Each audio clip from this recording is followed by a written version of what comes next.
This podcast is proud to be part of the TalkSport Fan Network. TalkSport. Powered by fans. And took it! What a goal! It's absolutely world class from Marcus Tunde! Wrestling against Jones.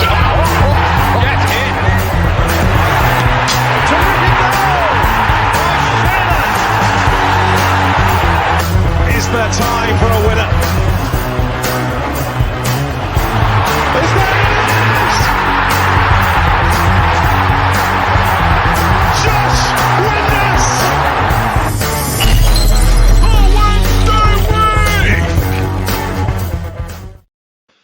Hello, good evening and welcome to another episode of the Wednesday Week. This week, Sheffield Wednesday, we're away down at Bristol City, home of the cider, the pasties and the Wurzels. With our captain sent off in spurious circumstances, the Owls unfortunately went down to a 1-0 defeat. Was it a red? Did we do enough to secure a draw? Is anyone bored of that song yet? No, not in the slightest. Is anybody still walking around going bum, bum, bum, bum, bum, bum, bum, bum, bum? Yep. Still happening, yeah. Still crazy like a fool. God, I don't know where to start.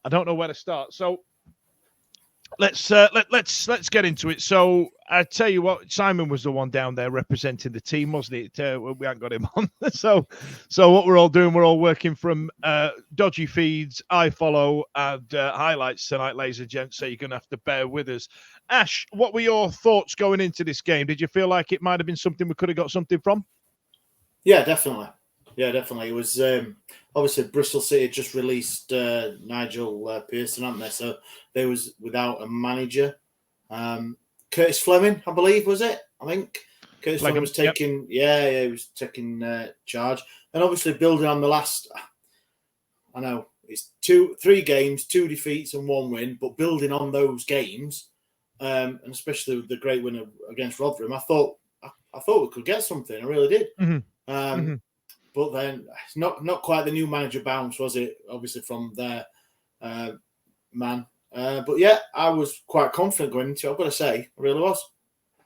Yeah, I was thinking the same, but you know, it's a long way to go. It's like an away day down at Plymouth where it's so far to go, and sometimes when you're traveling that amount of distance, all of a sudden trying to win goes out the window. I know it's a weird thing to say, but it's like down at Plymouth, you're like, well, it's such a long way. Like, I'd be asleep. It'll throw me sleeping pat now. It's a long way if you're doing a bloody electric car. But we've all heard that one. I'm not going into that one again. It was confidence. I mean, I don't think many people would have expected many changes from the team that beat Rotherham.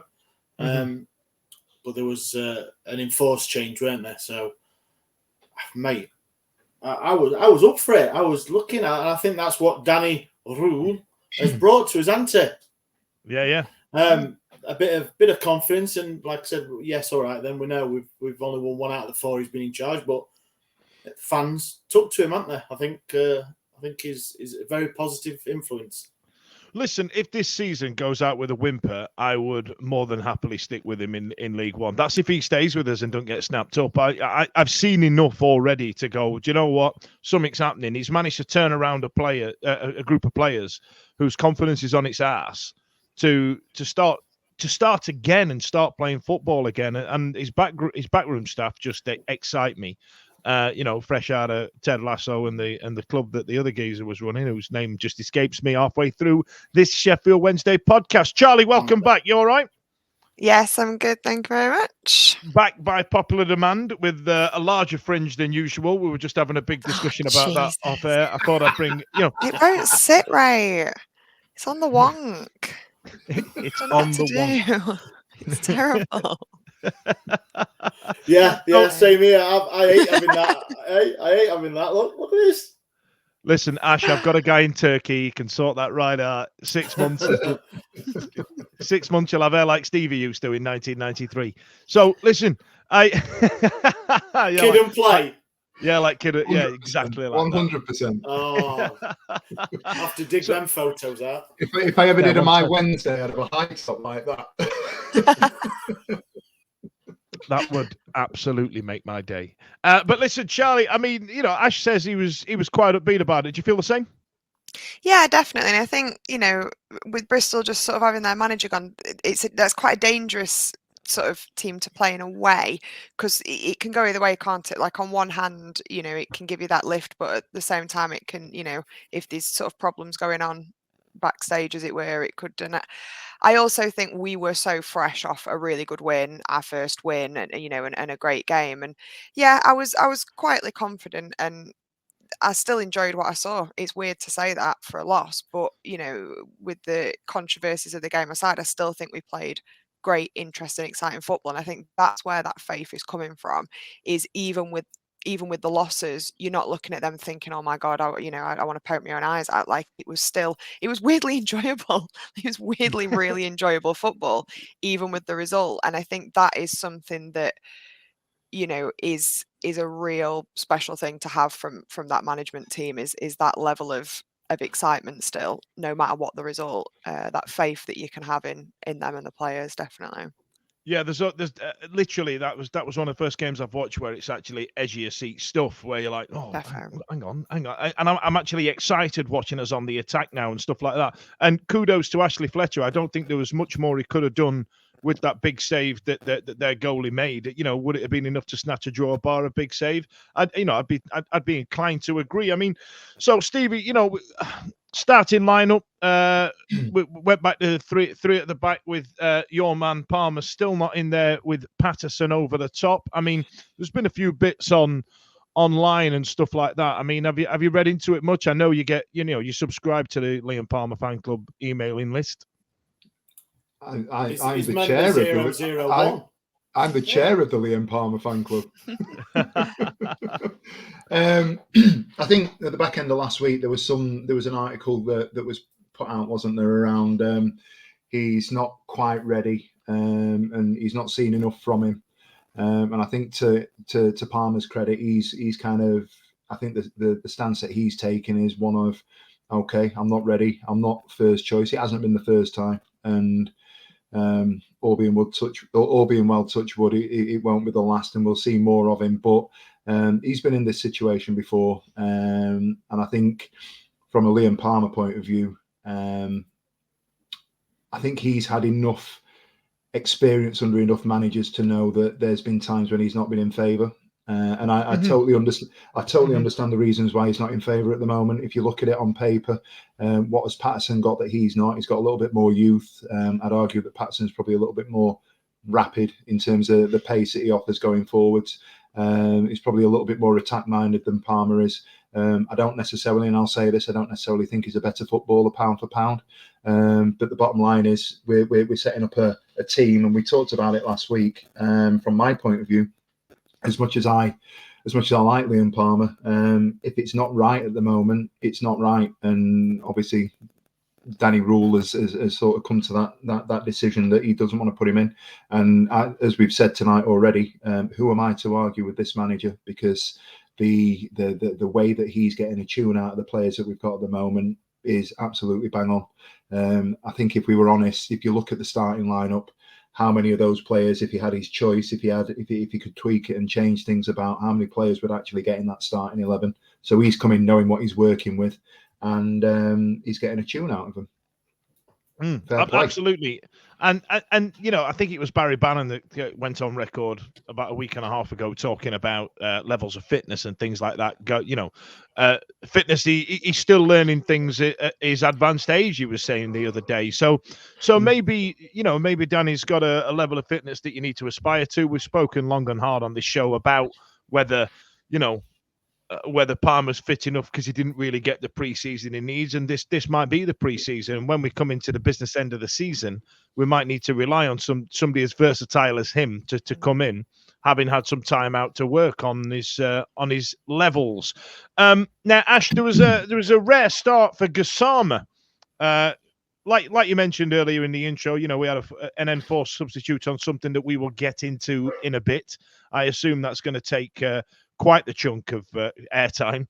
But Gassama started, didn't really blow us away, but didn't really put a foot wrong. It's not like he fluffed his lines, is it? No, not at all. I think there has been, I don't like the word clamour, but there has been a bit of murmurings of people wanting to see more game time from him. And why not? Because obviously, as striking options at the minute are not really producing, are they? So with an info, I no doubt if Windass was fit, Kasama would start. It would have been Windass. So it was good. It was good that obviously the managers thought, look, we've got this young lad who's maybe some people thinking he's the wrong young lad. It should have been Kadamatri maybe, but it's hard to start him in that game. Yeah, against Bristol, isn't it? He's one off the bench. But Kasama, nothing. It wasn't like a standout, real bad performance, standout good, but it was just he got on there and did a job without being that attacking, which you can't knock him for, because there's much more experienced guys that have tried in front of him and still not been very attacking. It may just be the way that we've played, not having much up front at all. So I don't know. It was a competent performance. I'll say that. Competent is the word, isn't it? And then Ash Masaba came on, and a lot of hype around him, given how he played against Rotherham and stuff like that. I think this guy's got potential to be one of our best signings in a while. Yeah, definitely came on. I think he had I don't know if it was a free header, weren't it, that went over. Probably not his strength in his game that bit, but from Rotherham to Bristol, I mean, he's improving, isn't he? Sorry, Stevie. Well, the lyrics have changed.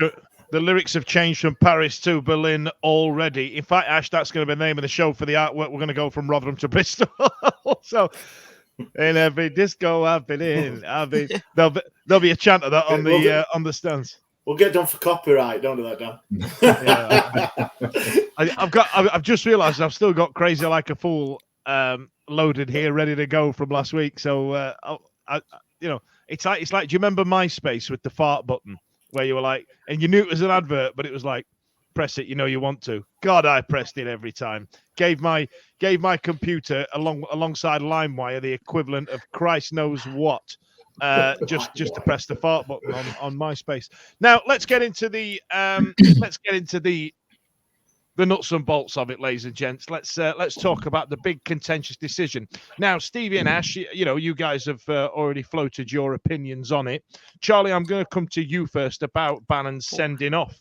I don't want to turn this into because we know people don't respond well to it. I don't want to turn this into a Dawson like best. God, we're 15 minutes in. Ding, ding, ding. Listen, fart button. You did well, Dan. Fart. I'm doing really well.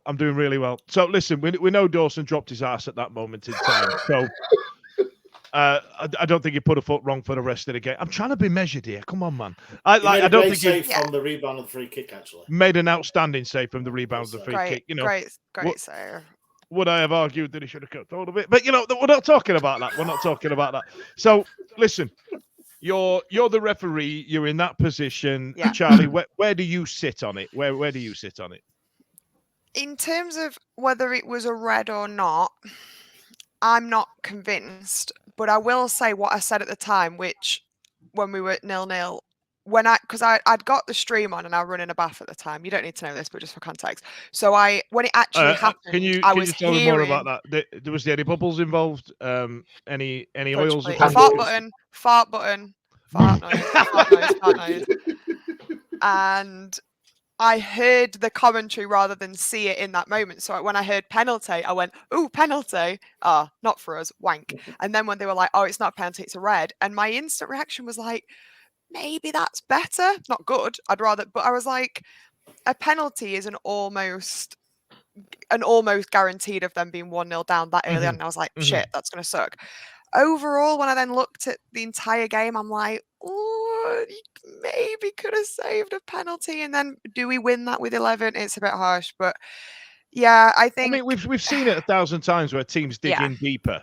and play better. That's when they're it. down I to mean, 10 you only men. have to look at Wembley. Like, I mean, obviously the result came right at the end, but you wouldn't have said that, that they played like they were down to 10 men. And I think, yeah, that there's, it rattles you a bit, but it does, it gives you something. And you've only lost a play, you've not lost a game at that point. Like, you could, if we'd have taken them, I think any of us at that point would have said a draw is a fantastic result away from home with 10 men. So, it was unfortunate not to sort of keep that. But I think for me, I'd have to say no. I don't think it was I think it was a clumsy challenge from Bannon, but I think he was responding instinctively to, God, a bit of an unfortunate accident by Dawson.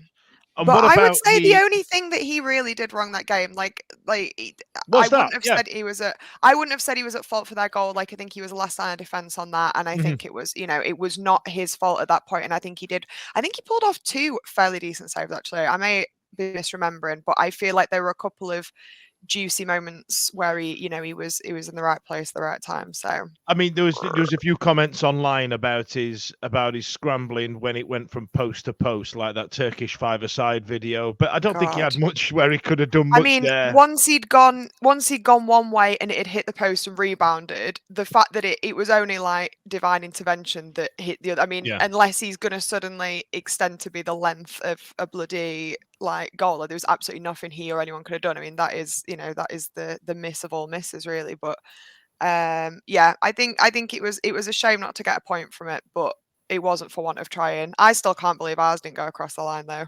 Like, I was scrutinizing it because I was like, it just so seemed to be in, and then it wasn't. It was like an optical illusion. I was like, that went. No, it didn't. No. And I must no, admit, no. Fletcher did get some unfair comments about it. But I'm going to ask you the $1 million question, Charlie, before I ask these pair.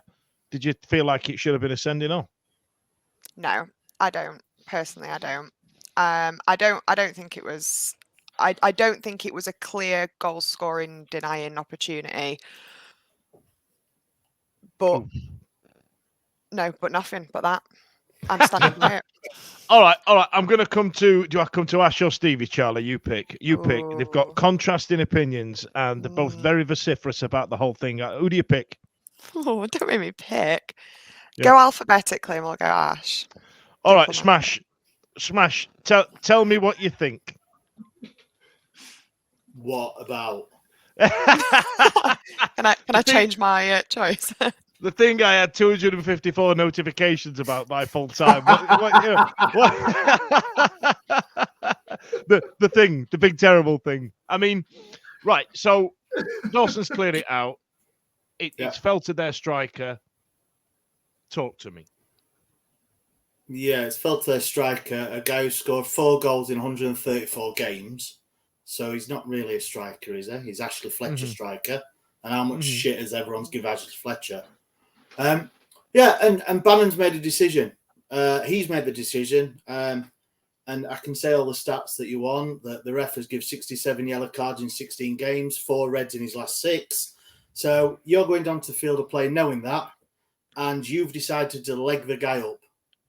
Irrespective, in the box, out the box, you've made the decision, and you've given the ref the opportunity to make a decision.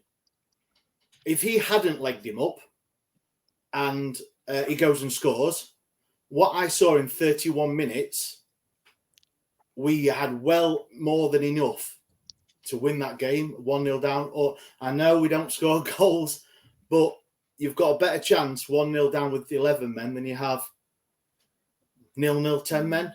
Does that make sense? Okay, let me float a thought process to you then. Ooh, now we've spoken before a lot about that Bannon's a winner, right? And emotions can get to the best of him is the wrong word. He likes winning, and he knows how to win, and he's good at winning, and he does a win. Now, is there an element of him knacking the geezer, in order to sacrifice himself to stop them scoring a goal? Because he felt in that moment it was a clear goal-scoring opportunity. If he felt it was a clear goal-scoring opportunity and he legs him up, he's expecting the red card then. Yeah. I don't want that from my captain. I'd rather have him on the pitch, because you've just explained why he's a born winner, he's a tackler. We've seen him chase balls down, run. I'd have rather had him on the pitch. But I mean, hey, if you'd rather have 10 men and I would have thought Bannon is an experienced guy, knowing all the stats of the ref, he's very card heavy. He gave the ref. So you make a foul. Right. You make a foul, a professional foul or something. Some people think, I'm going to get away with yellow, and he turns around and red. That's your fault. You've made the decision. Bannon's made the decision to leg him up. So I feel that I know that this is an argument being on Twitter and everyone's having arguments, but I just feel that Bannon's made that decision to do it. If he hadn't legged him up or like clipped his heels or anything, the ref's got no decision to make. The guy skies it because he scored 4 goals and God knows how many. I don't think the stats are running through his mind in this moment in time. No, of course not. But everyone loves stats. Lucky number 5. Yeah. I'll get this. Well, that's my view. I just think that, irrespective of what everyone thinks the ref has said or done, he's given the ref a decision to make. If he hadn't tripped him up, then the ref's got no decision to make, has it? Would you not say, though, that to a certain extent, then all yellows could be given as reds simply because you've been in the position to have put what could be considered like a bad challenge in? Like in a game that's becoming like increasingly less physical because like refs are being like more and more conscious of stuff and we're taking a lot of the physicality out of the game, you run the risk of it being like, well, if your foot wasn't there in the first place, you wouldn't have got a red, like potentially a slippery slope. Oh, yeah, of course, yeah. I think we're already very far down that slope, to be fair, Charlie. Yeah. I you look at some of the old videos of Souness from the 80s and even some of the shit kicking that went off in the 90s. You look at players like David Hurst and Chef Kikuchi, they were hard-hitting strikers, and even Alan Shearer kicked Neil Lennon right in the head. You know what I mean? And you're right. You're dead right. They have taken the physicality out of the game, and there is a danger of some yellow cards, depending on the position in which the foul is committed, they're very much on the fence of red or yellow. I agree with you. So, well, I mean, Ash, do you feel like red card was a right call, though? Or are you saying... matter, does it? It doesn't matter what I think or say. The refs... Of course it does. Of course it does. It? Why does it matter if what I think it's a card or not? Because we're pundits. Does it change as well? No. Nothing. Dan's just asked your opinion.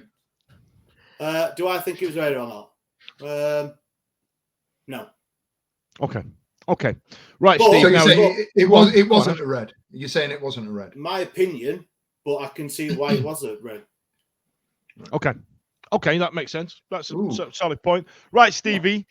I'm going to give you 3 minutes. You don't need to give it 3. Go on. Tell me what you think. I don't think it's a red. I don't think it's a red. I think it's a yellow. It's definitely not a penalty.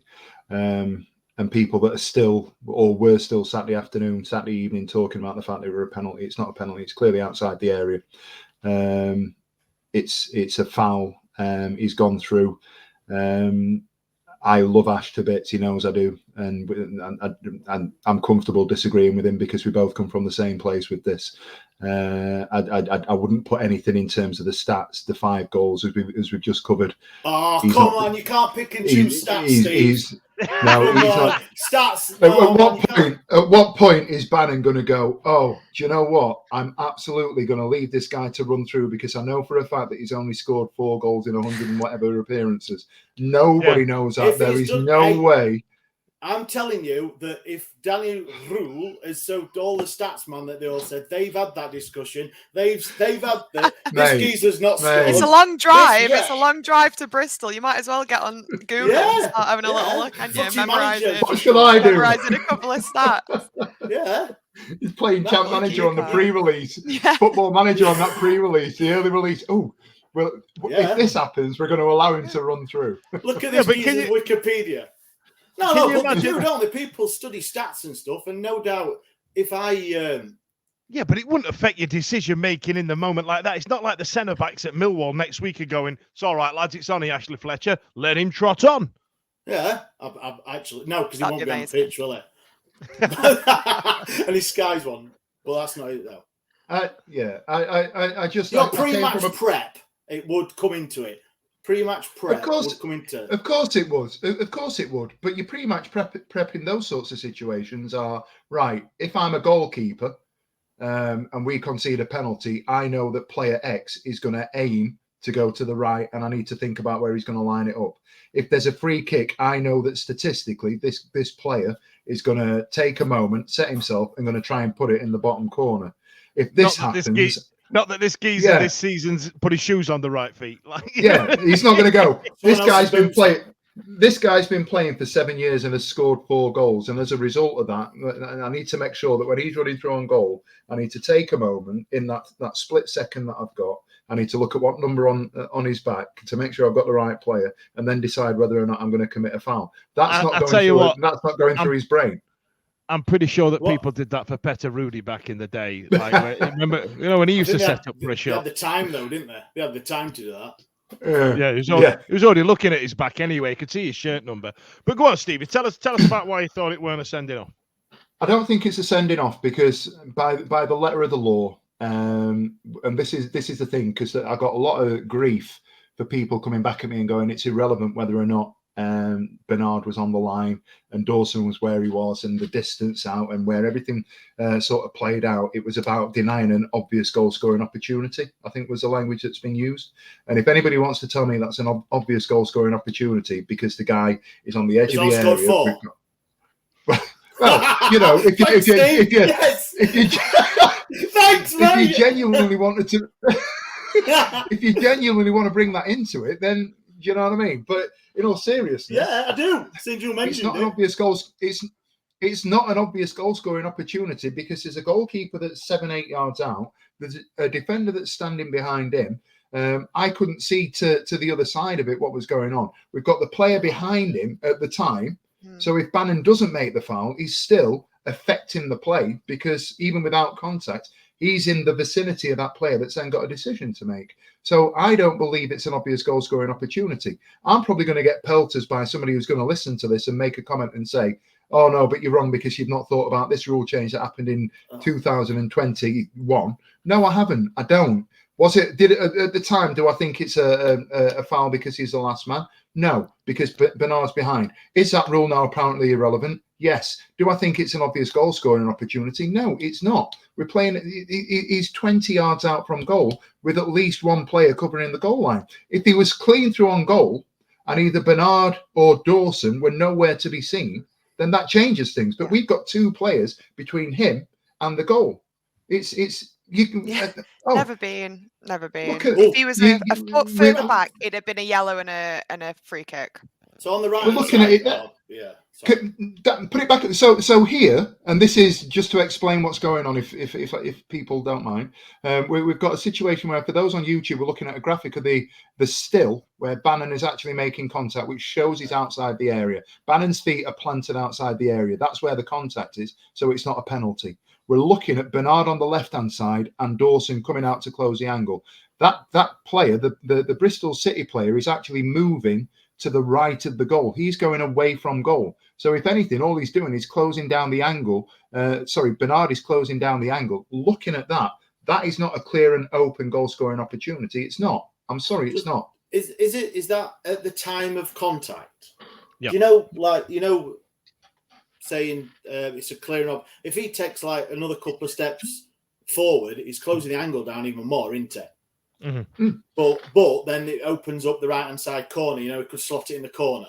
But is that when it is? Is it point of contact? So a clear, yeah. So if you play it for like a split second more, would that be more an obvious? No, I'd argue it'd be less because he's in line with Bernard, isn't he? Yeah, he's going away, isn't he? Let me proffer you another thought process here. So if you look at this here, he's taken a couple of steps. Bannon's taken a couple of steps into him, and then he's just knacked him inside the D there. Now, what Bannon's done, and Ash is dead right when he says that the striker's left his leg in. He's there to be hit, and he's been rope-a-doped in to gone hit that there. He was looking for it, right? Now, I don't know if as it's gone down. Yeah. He had right. I don't know if he was looking for it. If he was going to shoot that ball, he'd have done it two steps prior, right? And he didn't because like you say, he's scored 4 goals in his career, right? So He wants a penalty. He wants the penalty. Exactly. he was looking for a He's gone penalty. down and that- like soft shit. Yeah, of course it has. and right, and that's what he's done. And Bannon's been roped in by it. Now, on the other hand, that's our captain. I'd rather have him on the pitch. You're dead right, Ash. I agree with you. On the other hand, a geezer is essentially clean through to have a free hit on goal. And he opted not to take it because you're right, he was looking for a penalty. This is a free hit on goal. Now, if I get the graphic up again, is it Dishon there, did you say? Yeah. I can't make out the number. Yeah. He's clearly moved to the right of our picture, right? Mhm. So if it had hit it when he got the ball, that would have been just him and the goalkeeper. It essentially been like a 15-yard penalty, right? That is a free hit at goal. Bannon's knacked him on the D, right? And I think he stopped him having a free crack at goal. And I think it is a sending off. I genuinely think it's and the reason I think about it is if I was sat and the shirts were reversed, I would be incredulous that geezer would have stayed on the pitch. Yeah, of course. Yeah, that's just a fan into any fan. No, I think honestly, if I was playing Sunday League and I had a free hit at goal like that and somebody kicked my back leg, I'd be incensed. It'd be one of them where I'd be like, F you, I'd take my shirt off, chuck it at the referee and go to the boozer and let them all meet me there and tell them how much I let them down on the day. I absolutely thought it was a stonewall sending off. I really do. I genuinely I was shocked at the time because when you watch it in real time, I was shocked at the time that we were incredulous that it was a sending off. I was like, what do you mean it's a sending off? What do you mean you're arguing about it? Of course it's a sending off. Geezer's clean through for a free shot, and he stopped him kicking the ball. I don't understand why it's up for debate. To come back, so on that one then, all right, he can have a shot. It's not a clear and obvious goal scoring opportunity because of the distance that he's out and the fact that we've got 2 players in front of the goal. So yeah, you're absolutely right. You're absolutely right. He's whether the circumstance was intent, whether he's meant to, whether it was accidental, whether it was a little bit of the dark arts, whatever you want to say. Yeah, you're probably right. That's what happened. But is it a clear and obvious goal scoring opportunity? I don't think it is. I think we've mixed up the clear and obvious opportunity. I think we've mixed that up from the shit we hear on channels like TalkSport and Sky talking about VAR, and I think we've applied it to this situation. I don't think the two are mutually conclusive. I think they're 2 separate issues. I think that phrase that everybody's been using online is one that's used in reference to VAR and not one used in reference to this. I think the geezer's clean through. Bannon's need him up the arse when he should have shot. Had he have shot and caught his back leg before Dishon's taken those 2 steps to the right, it'd have been a clear sending off then. And I think that when contact is made, it was essentially, for all intents and purposes, a one-on-one. No. Can't agree. I think there's a massive difference as well. There's a massive difference between like a clear and obvious goal scoring opportunity and a clear shot on goal. To me, it's certainly not the latter because regardless of whether the last man rule is still last man rule, if you're not completely one-on-one with the keeper, there's no way that is like an all but open net. And so in terms of a clear goal scoring opportunity, whether he scored 4 or 400 goals, like that's between him, God, and physics, like whether that would have gone in. I think it's potentially a reckless tackle, potentially a last-ditch attempt to prevent something from happening, but like, you know, there's no way that a foul at that point, if he doesn't foul him, that is like an absolute given that if he's anybody but Luke, would you think that Bannon, obviously he's intentionally fouled him? I think we can all agree on that. He's definitely intentionally fouled him. Definitely. I think he's took one for the lads as well. That's even not even worse. But I think he thought he was going to get a yellow card. I think he thought. Yeah. I think he thought he'd get a yellow, and I thought, like in looking at it, I think his biggest issue in many ways is that it was a combination of it was that clumsy clearance that then led to the they've picked up on a clumsy clearance, that sudden anticipation of the goal. If he was a fraction further back as well, because he's not in the box, but as you kept saying, He's knackered him in the D, which I would like to just point out. I did hold on twice when he said that and didn't make a comment. But Hey, like, you started it talking about the back. listen, Come on, then. hey, fart noise. But I think he was a victim of both that sudden anticipation of, oh, they're going to capitalise off that error, and the proximity to the box, as opposed to it actually being a clear goal scoring opportunity, if that makes sense. Let me say it another way then. If they were stood still, right? If everybody was just stood still, and he pulled his foot back to pull the trigger, he's got this in front of him. He's got the two players, the goalie and the defender there. If they're just stood still, and as he went to pull the trigger, Bannon went whoop and just knocked his back leg, you don't think that would have been a sending off? Because I think it would. I think if he'd have whipped out a hammer and smashed him in the back of the head with it, he'd have probably gone to prison. I think like lots of things could have happened, but I think within the context of the moment, I would say no. Yeah, it's a tackle, but you know, it's whether or not it's a shit tackle or whether or not it's a bit of a he's like put the boot in a little bit. He's not done it because he's gone. Oh, I don't believe he's done it because he's gone. Oh my God, that's going in. Oh my God, that's an absolute. This is Leicester's attempt. If anything, he's just gone crap. Oh crap! Like no, I think he's gone. I think he's gone. He's not in the box. There's a couple of defenders there, and footballers' minds move quick, right? In seconds. And I think he's gone. Whoop, have some of that. Probably get a booking for that, but at least he hasn't scored. I think that's what went through his mind. Maybe not to that extent. Is he Sherlock Holmes in the Robert Downey Jr. film where everything slows down and he's like discombobulate and he's like working it all out with like Matrix numbers? Because I had enough time to turn the tap on before it happened. Like, I don't know if like Bannon had the time to start like calculating, like, I must sacrifice myself by knackering him in the D. Haha, no time to laugh, Barry. You've got a tackle to put in. Like, at which point the game's over and like we're all on our way back from Bristol. Like, whether he did it sacrificially or not, I don't believe he had that time to process that in that way. There's no way. I'm sorry, Dan. That really made me laugh. Go on then, Steve. You can have last word on it. No, everything that she said. All right. No, okay. You can have the last word. The only thing that I would say, I think we're at a point where we're at something of an impasse between. I actually thought that Ash should be a bit more vociferous in his viewpoint based on the text that he sent at 4:45 on Saturday, where he's just gone, it's all Bannon. It is all Bannon, though, isn't it? He made that choice. Yeah. Well, but the point from my point of view, I've said what I've said. I don't think I agree with Charlie. I don't think it's a penalty. I didn't think at the time it was a red. Even now, I don't think it's a red. I've seen that Keith Hackett has been on socials, said something along the lines of what's going on with our officiating in relation to this. I understand. I'll stand corrected. I understand that there may be an appeal. This is what I was going to say. The appeal's gone in.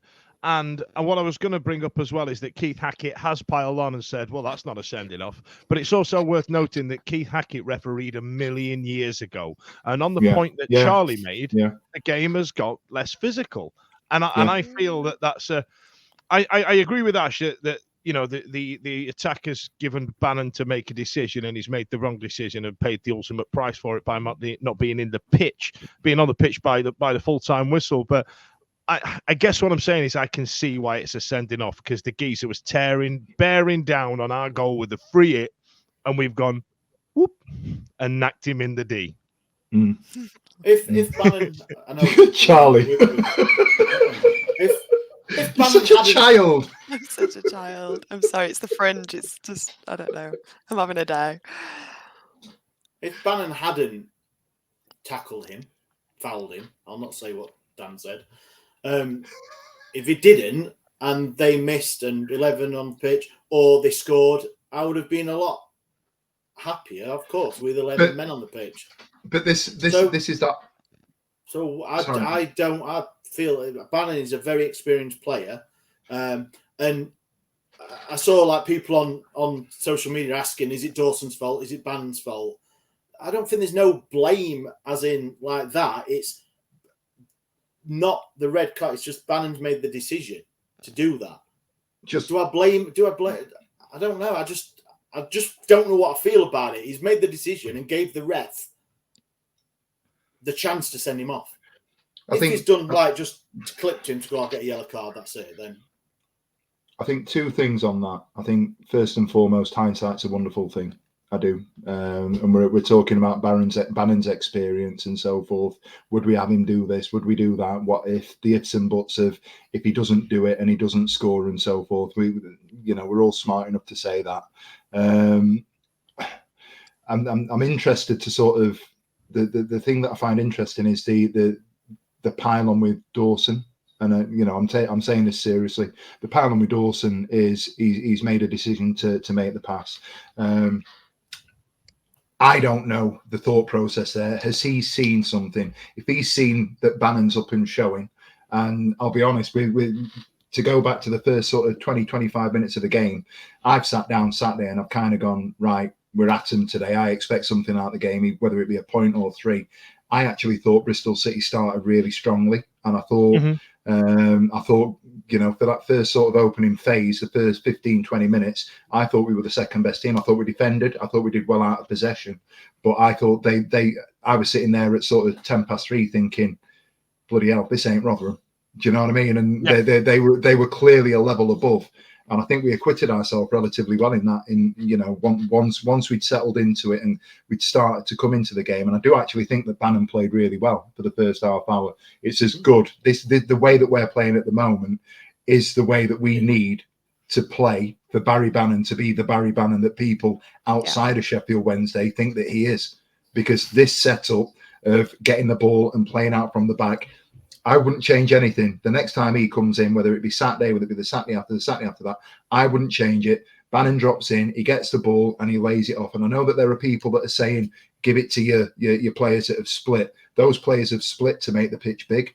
And Bannon's dropped in, and he did that on half a dozen occasions before he got caught out the other day. And we've all seen Bannon on the pitch, how much he wants the ball all the time. And I feel like it's a confidence issue with Dawson. I feel like because his confidence is on its ass, he'll go, well, that's Barry Bannon. I can trust Barry Bannon. It's worked, like you say, it's worked 5 or 6 times already in his first half. Why shouldn't I give it to little bloody Barry Bannon? It's Barry Bannon, right? I tried to look on the replay, to see if there was a little sign, a nod, or something, from Bannon to say, I don't know. I don't know if there is, just to see if there's a little nod like that or anything, see if you say, I want the ball. I couldn't see anything, but like Stevie says, the others have split back. Yes, they've got all the time and all the space in the world to pass it to, but like Stevie says, there's a way of playing, and if they stop playing how Danny wants them to play, then what's the point? If they stick to his way, and if that way is that, like Stevie said, that it was playing out 4, 5, 6 times before the incident, it's been worked, Bannon's picked it up, spread it about, done what he needs to do. Why change it? And just because there's been a bit of an incident, it's led to a sending off. And from the sending off, I thought the 10 men Wednesday, I thought they did acquit themselves. It was a bit, in some stage where Byers in the middle on his own, he was a bit isolated because they didn't even change, did they, for the first to the end of the half? It's not Byers like suffered for that. Yeah, I was going to say that they didn't change the way he wanted them to play just because of the red card. They stuck to it, and I thought Byers did a good job to see out the first half the way he played. I agree with you. I think the way we got together, we did get a bit of a bump from some of the players. I just feel like an extra man on the field would have secured that win. Now, I tell you what then, Stevie, let's get to something that I know excited yourself. What about the big tackle, the big challenge? Now, for me, it seemed like one for the cameras, and it was a bit superfluous. But, we're already losing. It was late in the game. Like, it was, we've played it all over and over again. It's like that. For me, I get the same feeling as I would if I was a Villa fan who kept seeing that really good John McGinn goal against us, knowing full well that they lost that game. So what's the fucking point? Like, you know what I mean? But it's nice to see our players committed like that, right? Yeah, it was obviously we fast forward to that sort of end point of the game, but I think it's a testament to what Fameo is. If that makes sense, because he's much maligned, and I think I've said previously on at various points this season that I don't think he's played necessarily poorly, and I think there was a lot of the negativity towards Vermeer wasn't a personal thing, and it wasn't about him. It was about the fact that he was playing in front of certain other people, and he was involved in a squad in front of certain other people in a position where we'd seen James and we'd seen Johnson, we'd seen other players. So he was carrying that burden to an extent, and I think just at that point, he's given that guy. And there's been times where, bless her heart, Holly has said, if you look at him, he's running in treacle, and you get to that point where when he's chasing back, he's running with his head down, and he's giving it that one as he's going back earlier on in the season. It was big. It was a good tackle. It was one of those that would have been, it'd probably go down in Sheffield Wednesday history if it was 0-0 or we were even winning and he was holding on to the game. But the fact that he was where it was at the point when it was. The funny thing was, and I've looked back again tonight, and you're watching it, and as he's running back, the commentator's talking about Dawson, and it's almost like Dawson gets 15 yards out their goal and kind of just goes, no, I'm not getting anywhere near this. And there's a couple of angles where you can also look at it. You can almost look at it and see Dawson going, I ain't got a fucking prayer here. I mean, Ash, why is he up there? No, there's 5 minutes left. That's exactly the point I was going to make. That's exactly. Carry on. Sorry, that's I was reading. That's the point I was going to make. There were 5 minutes left to send the keeper up. Was it a bit early? I don't know. No, we did need a goal. I don't think it was too early. We're talking 5 minutes left. It's 5 minutes. That includes injury time, though, wasn't it? We're talking injury time there. Yeah, might as well lose 2-0 as potentially get. I don't mind that. Well, you just don't mind a bit of shit. I think. Mind you, if it had scored, I'd have made a montage. Of the one goal. Save your off. Yeah, of course. Stranger things have happened. I'd have been all over it. But before I wrap it up, go on. Did you think the goal was soft? I was disappointed to concede a goal like that. If we'd have the way we played, I thought we dug deep, and like I said, what Rule's done to get these players playing football and passing it around, it's really nice to see, and I feel like losing it seemed really harsh, but to lose it to a really shitty goal kind of like made it worse. If somebody had spanked one in top bins and run off doing this, I'd have been like, fair play, can't argue with that. It's in the stanchion, but it was a shitty goal to concede. But we were down to 10 men. What can you say? So it's always hard defending into a 10, and it was not directly from the corner, but it was within a fair few seconds of the corner, which has always been pretty shitty to lose with. Especially it came back out into it, and I think, forgive me, I think it was Diaby could have gone out to the left a bit quicker to stop the cross, but make it a bit harder for the cross. It came in, and did it come off Volks' toe? It's come off Volks. It nearly 100%. Yeah. It's come off Volks, and at the time I've looked at it, I've gone, how many times is that guy going to be in the wrong place at the wrong time? You look at Cardiff. There was one a week before Cardiff. He was the guy that passed it out at Peterborough in the 4-0 when we lost. Yeah. Where it's come off him and it's led to him going into the top corner. Tell you what, though, the Bristol City commentators were very complimentary about him when he came on. They were like, "Oh, do you remember him when he played for Cardiff? He was brilliant." And I was like, "Oh shit!" And then he went, Charlie. He went, "You should see him on a dead ball." And then we bashed a free kick in. Ashley Fletcher all of a sudden found his running boots and managed to get something on it, and the goalkeeper pulled out a worldie. Oh, right. I mean, that save was unreal. Like it really was. Like on any other day, in any other situation. I mean, the only person to have pulled a better save off that game was the goalpost at the other end when they managed to hit him twice. Like it was unbelievable. It defied logic that didn't go in. And I think you're right. I think whether or not it was a soft goal to concede, I think that is going to be our danger time with playing the kind of football we are under Rule. Like we've sort of said it like a few weeks ago, like hard, like heavy, fast football is absolutely great, like loads of power bashing out. But if you have not got the results you want in the first 2/3, that final third or that final quarter is, you are not going to be on your game. Add that a man down, obviously, you're always going to be weaker when they've got bodies in the box. But I don't know. I think it was a shame, and I think 3 points flattered them, and I think a point all round would have been a more than fair result for both teams. But there you go. So when did you finish your bath? Did you like run it and then get in it half time? Or... it's just dawned on me. If you run a bath in the first half and you managed to watch the second, that's nice. I'm really I like jealous. to run one. I ain't got a bath in this flat. Depending on how badly we're doing, I decide whether I might get the toaster in as well. And then if we're doing quite well, it's like, woo, like it's great. Well, I like to be close to water. That was very well handled. That was impressive. If I had to be close to water, go on, Josh. I thought Ashley Fletcher did actually quite well to anticipate that and get a toe on the end of it. And I thought it was a pretty worldy save, I've got to say. Yeah, he honestly, chucked himself high, didn't it? And he's top hand save. I think some geezer slagged him off on the internet, so to say, bloody Ashley Fletcher, and like that's the best thing he's done for us, right? He's got a shot on target, right? That's literally the best thing he's done. I don't think there was anything more. Shot, was it? Not really. It's like a guide. It just smooshed it. Yeah, smoosh. It's a smoosh. It's a lovely smoosh, and I think the smoosh was the best way of going. If you look at it though, what's the stats? Is he had the second highest number of touches in the opposition box on Wednesday and the third overall. So if we go full circle with it, although he was only on the pitch for however long, we want to start pulling away at these stats and data and everything else that you're looking at. That's what their keeper was doing. That's why he pulled the world, because he was like, "Oh my God, is that actually Fletcher? Second most touches in the opposition box. Get out on worldy time, not Fletcher."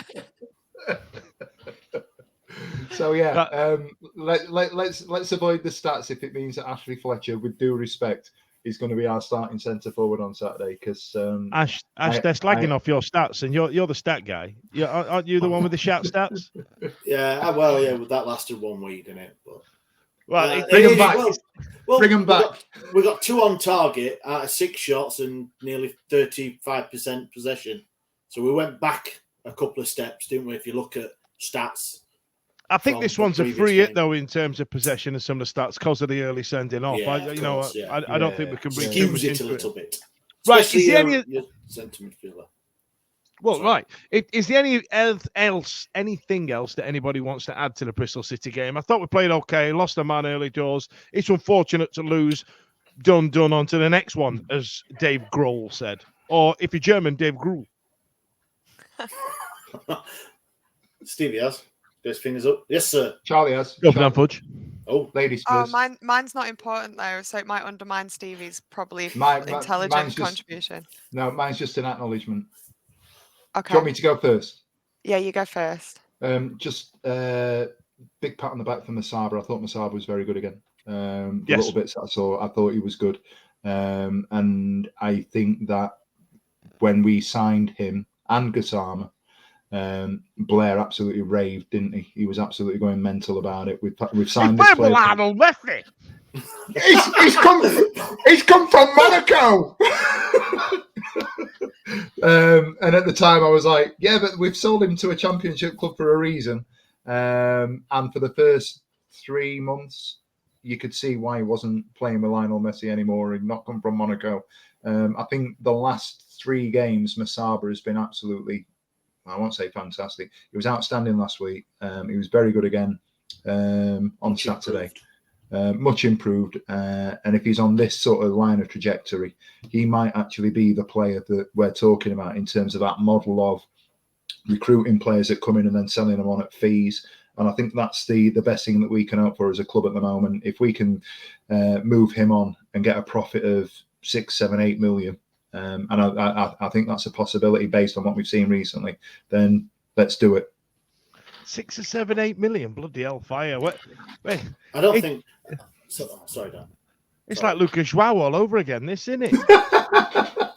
That's my frame of reference. If we're getting that money for him, Masaba. Well, mind you, bear in mind, let's not forget, Lucas Joao started out really well, then went to play alongside Cristiano Ronaldo in the Portuguese squad, right? Then dropped his ass, and then somehow Blackburn went, we can get a tune out of him, and then they dubbed him, and my apologies, Steve, they then called him the Black Jordan Rhodes, with the irony dripping off that isn't wasted on me. And then we managed to get 8 million for him. What are the percentages on these beers, by the way, mate? I'm glad you've asked. It's a hazy IPA. This one's a 6.0. It's called Deep Cover, and it's from. And how many of those you had? This is just my first one of the evening. It's not a session beer. It's not one for being out all the day. But if you do want one, don't forget that the Hamburg brewery Astra also does what's essentially a Radler. It's really sharp, but it's only 2.5%. We're getting sponsored. No, Yeah. I'm just getting free beer from Vibrant Forest Brewery for every now and again. So, do you want me to bring you some up? Yes, Yeah. please. Yeah, it's done. Free beer. Yeah, you have me at free beer. Sorry, Ash, you were going to add something. I don't know now. You got me on free beer. I just lost all. Charlie's got a point. Yeah. Oh, it wasn't. Did you see that massive seagull that nearly took ball off Patterson? It was like the massivest seagull ever. The commentators were like, "Oh, there's a bird," and I was like, "You've skated over that." It was so massive. She's out the back, water everywhere. We've got silverfish all over the corridor. I was like, he's gonna hit something. Like, it was proper. We've stopped playing for drones before. No one even blinked about it. It was massive. This seagull. I've Anyway. had a seagull take ice cream at me and in This Cornwall. is what I mean. That was They're scary. bigger than you That think. was. They're like cats. They're big. Oh, you should Really big. flying cats. Flying should see him cats. down here. And Patterson's quite big, isn't he? So the fact that, like, in relation to him, it was like a head and shoulders worth of Patterson. Seagull amount. Anyway. Is that how you Can measure you imagine? things Can you imagine How many it? seagulls? Can you imagine if we'd gone with that before the Masaba talk? Yeah, that's what worried me. Or you were I going to wasn't ready say for it. something like really like meaningful and like really deep, and I was going to be like, Yeah. "Did you say that seagull?" Yeah. I love measuring things in Patterson. So the seagull was 0.6 Patterson. It was 0.6 Patterson. Do you ever regret asking me to be involved in this podcast, or just out of interest? Measured in Do your hair Patterson. next time. Yeah. That'll be lovely. Wow. Anyway. Right then. Wow. So Wow. listen, coming up to Millwall, Ash, this weekend, at home to the Cockneys. Again, I think they've just announced a manager today, I believe. They have indeed. Yes. Oh, you want to tell us anything about that, or are you just ratifying No. things that I've said? Yeah. Just, All right. Yeah. Just have. I haven't got a clue his name. Sorry. Apologies. Just saw it about All right. 2 minutes before it come on. All right, so we'll come to you, Steve. You were the one that broke it in the group chat. Sorry, your mum tells me off for calling you Steve, doesn't she? Stevie. Yeah, she does. She does. Ash broke it, but I did. I just said it was a new manager. Here, I'll Google it. Here we are. Would you be a dear? So anyway, coming up this weekend is Millwall, just parted company with their manager over the last 4 years, who's managed to get themselves, in some decentish form. Don't travel well, Stevie. What you thinking? You reckon this has got to be fair game for the Wendy, right? yeah, we're going to win. We're going to win. I think we're going to win, and I think we're going to be comfortable. I think Hillsborough becomes a fortress going forward.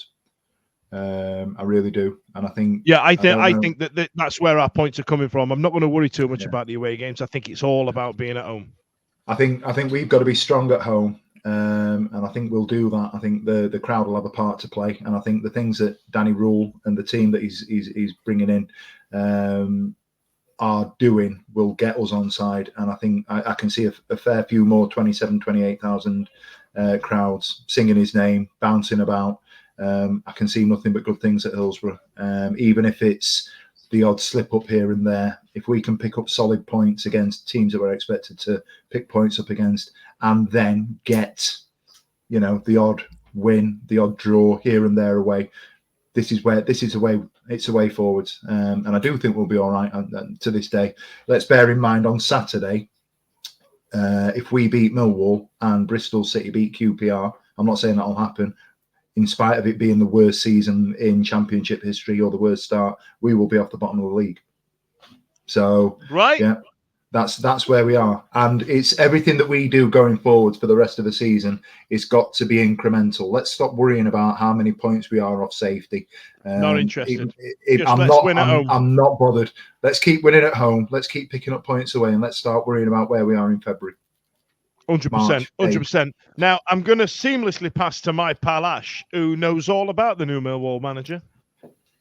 Oh yes, 37-year-old. Joe Edwards, 37. 37. God, he's right old for a manager. I know. Ours is only 34. Who's the just left his post of the England under-20s. Oh, they did get him. Yeah, he was also. I don't know why you'd put this on his CV, but he was a right-hand man of Frank Lampard at Chelsea. He was part of Frank Lampard's coaching staff.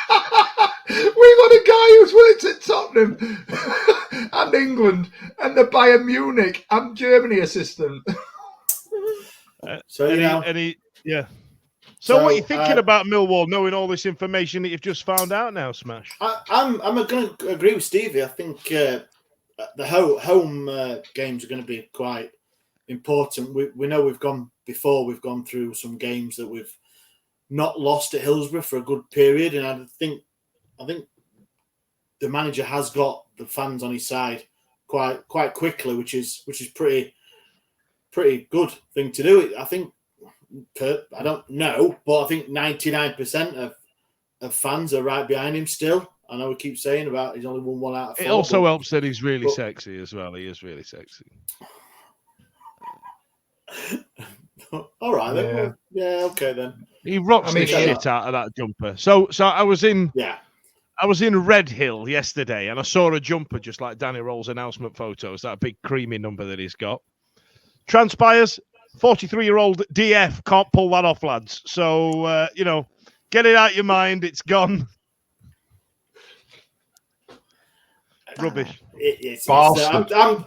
I'm like I said before the Bristol game, I was quite confident and seen enough, even like I said, the loss against Bristol. And I think we are different, aren't we, at home? I think a lot of teams have got, Rotherham have won 1 in 101 games away from home, and they beat Norwich and Coventry at home. So, I think we'll be all right. And is it a good time? Charlie said at the start, is it a good time to play a team with a new manager? Don't know, do we? I'm sure I can't see that one being on the public information movies. Charlie said that we are going to get if you're old enough to remember that one, lads, well done. And, you better get to bed and get the immersion turned off. Eating's expensive. Charlie, Ash has just gone with, what do you think we're going to do at Millwall? Yeah, I totally agree. I think there's the atmosphere at Hillsborough is obviously going to be a massive advantage, but not just that. Our relationship with our manager at this point, we're that little bit further in with the new manager hype and like that magic really that's come from it so quick. And they're brand new, even with that kind of could go either way with a new manager thing. What is happening? It's just all gone. It's just all gone. Like even with that kind of new manager bounce, like could go either way thing, they've not had chance to like build any kind of synergy there with him. Nah. Plus, like Millwall fans are shit.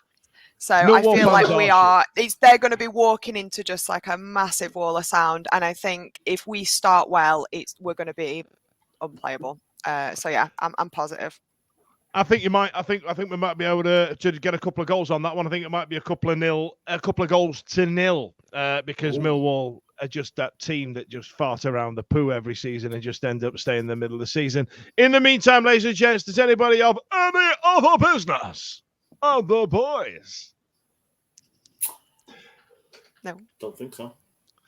Ash, what we're doing community-wise? Have we had any lovely feedback from the community stuff that we've been doing? Where you've been, are you getting your pens out again? No. And on that, I want to say thank you to all of you for the kind words in last week's pod. I actually listened to a podcast. I was going to say, what made you listen to the one where we were being nice to you?